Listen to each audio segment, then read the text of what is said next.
sorry, not just an inconvenience, but I'm sorry for the reason I've delayed coming out to speak to you. I initially was going to talk about the economy, but all of you have been watching what I've been watching. At this hour, our democracy is under an unprecedented assault, unlike anything we've seen in modern times. An assault on the citadel of liberty, the Capitol itself. An assault on the people's representatives, on the Capitol Hill police, sworn to protect them, on the public servants who work at the heart of our republic.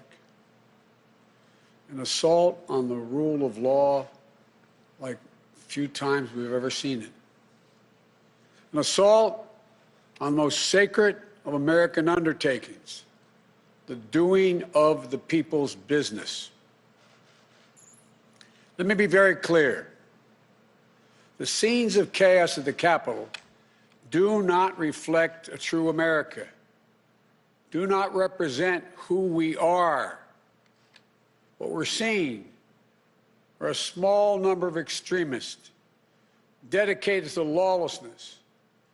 This is not dissent. It's disorder.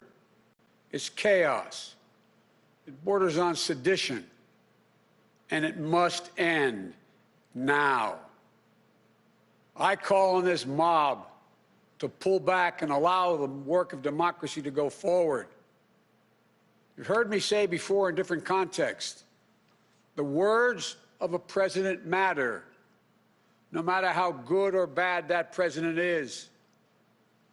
At their best, the words of a president can inspire. At their worst, they can incite. And therefore, I call on President Trump to go on national television now to fulfill his oath and defend the Constitution and demand an end to this siege, to storm the Capitol, to smash windows, to occupy offices, the floor of the United States Senate, rummaging through desks, on the Capitol, on the House of Representatives, threatening the safety of duly elected officials. It's not protest, it's insurrection. The world's watching. Like so many other Americans, I am genuinely shocked and saddened that our nation, so long the beacon of light and hope for democracy, has come to such a dark moment. Through war and strife, America's endured much,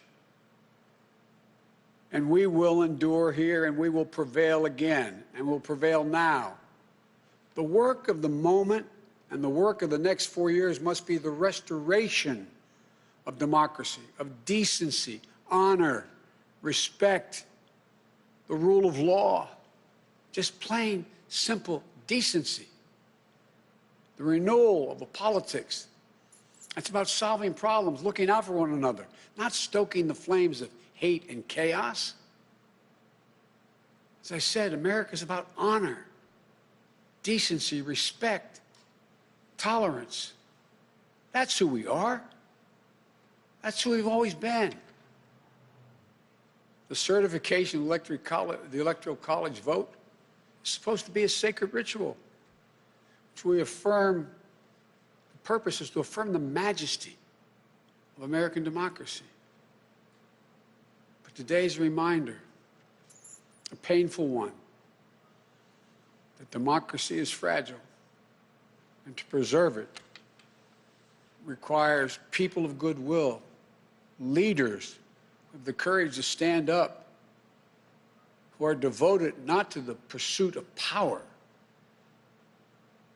or the personal pursuits of their own selfish interest at any cost, but of the common good. Think what our children watching television are thinking.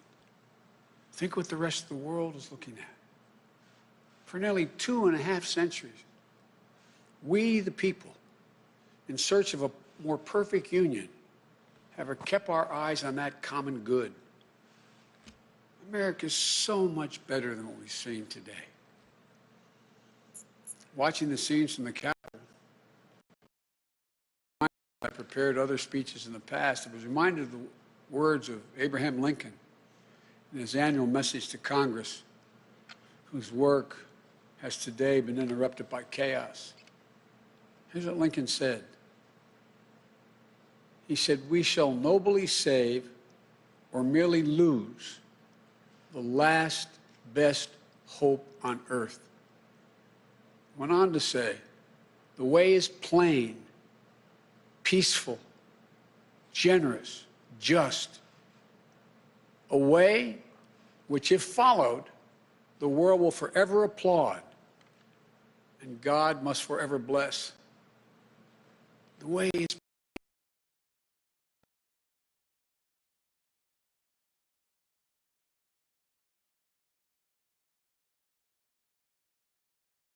honor and commitment as patriots to this nation. Notwithstanding what I saw today and we're seeing today, I remain optimistic about the incredible opportunities. There has never been anything we can't do when we do it together. And this god-awful display today is bringing home to every Republican and Democrat and Independent in the nation that we must step up. This is the United States of America. There's never, ever, ever, ever, ever been a thing we've tried to do that we've done it together. We've not been able to do it. So, President Trump, step up. May God bless America. May God protect our troops and all those folks at the Capitol who are trying to preserve order. Thank you, and I'm sorry to have kept you waiting. We've seen today, Are you concerned about your inauguration, sir? Sir, have you spoken to McConnell today? Are you concerned about your inauguration, sir? Are you concerned about violence? I am not concerned about my safety, security, or the inauguration. I am not concerned. The American people are going to stand up, and stand up now. Enough is enough is enough.